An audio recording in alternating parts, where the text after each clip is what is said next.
Hello guys, welcome to Mathews. मेरा नाम अनान है और आज का जो हमारा टॉपिक है to fundamental types of sales. Previously हमने डिफाइन किया था लिविंग थिंग्स के बारे में और उनका बेसिक स्ट्रक्चर अंडरस्टैंड किया था। यूनिसेलुलर, मल्टीसेलुलर और सेल की डेफिनेशन देखी थी। आज हम सेल के दो फंडामेंटल टाइप्स देखेंगे। वैसे तो सेल्स के बहुत सारे टाइप्स होते हैं, हम ह्यूमंस के अंदर मोर देन 600 डिफरेंट टाइप्स के सेल्स हैं, लेकिन हम जनरली बात करें तो दो फंडामेंटल टाइप्स होते हैं सेल्स के। अब उन्हीं फंडामेंटल टाइप्स को आज हम डिफाइन करेंगे। तो सबसे पहला एक टाइप है प्रोकैरियोट्स और दूसरा टाइप है हमारा यूकैरियोट्स। अब प्रोकैरियोट्स क्या होते हैं और यूकैरियोट्स क्या होते हैं, इसकी डेफिनेशन से हम अंडरस्टैंड करेंगे।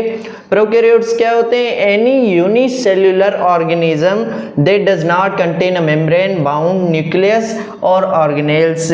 तो यहाँ पे बात याद रखें, यहाँ पे यूनिसेलुलर प्रीवियस वीडियो में हमने बताया था यूनिसेलुलर वो होते हैं जो एक सेल से बने हुए हो। तो प्रोकैरियोट्स कौन से होंगे? जो एक ही सेल से बने हुए होंगे। वो कौन से होते हैं? जिनके पास मेम्ब्रेन बाउंड न्यूक्लियस या ऑर्गेनेल्स नहीं होते। और यूकैरियोट्स कौन से होंगे? जिनके पास membrane, clearly membrane bounded nucleus होता है और उसके साथ साथ उसके ऑर्गेनेल्स होते हैं। अब कैसे, यहाँ पे हम डायग्राम से अंडरस्टैंड करेंगे। अब यहाँ पे मैंने एक यूकैरियोट का डायग्राम बनाया है और एक प्रोकैरियोट का डायग्राम बनाया है। अब दोनों में डिफरेंस क्या है? यहाँ पे हमें देखो, ये जो बीच में सेंटर में मैंने स्ट्रक्चर बनाया है दैट इज न्यूक्लियस, जो ब्लू कलर से बनाया है। यहाँ पे देखो मैंने ब्लू कलर से हाईलाइट किया हुआ है, ये क्या है? ये न्यूक्लियर मटेरियल है।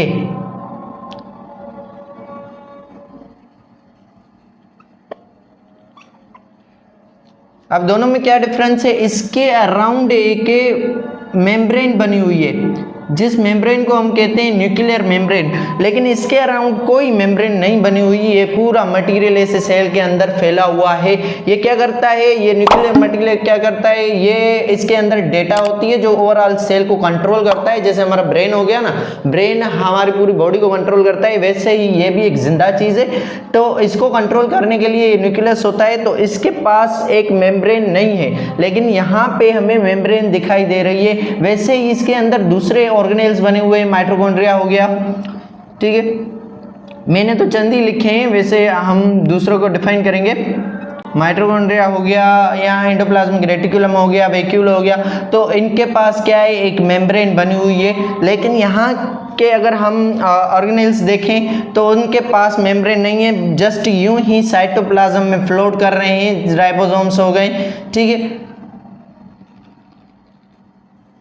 That is a basic difference between prokaryotes and eukaryotes। ये बाहर की, जो सबसे बाहर की मेम्ब्रेन होती है that is यहाँ पे ये मेम्ब्रेन है, ये सेल मेम्ब्रेन हो गई, जिसे हम प्लाज्मा मेम्ब्रेन भी बोलते हैं। ये इसकी यहाँ पे, लेकिन इसके पास दो मेम्ब्रेन्स होती है। प्रोकैरियोट्स के पास दो मेम्ब्रेन्स होती है, यूकैरियोट्स के पास, यूकैरियोट्स से एनिमल सेल्स के पास एक ही मेम्ब्रेन होती है, लेकिन प्लांट सेल्स के पास दो मेम्ब्रेन होती है। इसके पास दो होती हैं। बाहर वाली मेम्ब्रेन को हम सेल वॉल बोलते हैं, अंदर वाली मेम्ब्रेन जो होती है वो होती है सेल मेम्ब्रेन, जिसको हम प्लाज्मा मेम्ब्रेन बोलते हैं। इसके बारे में, इस सेल के स्ट्रक्चर के बारे में अगले वीडियो में हम डिटेल में देखेंगे।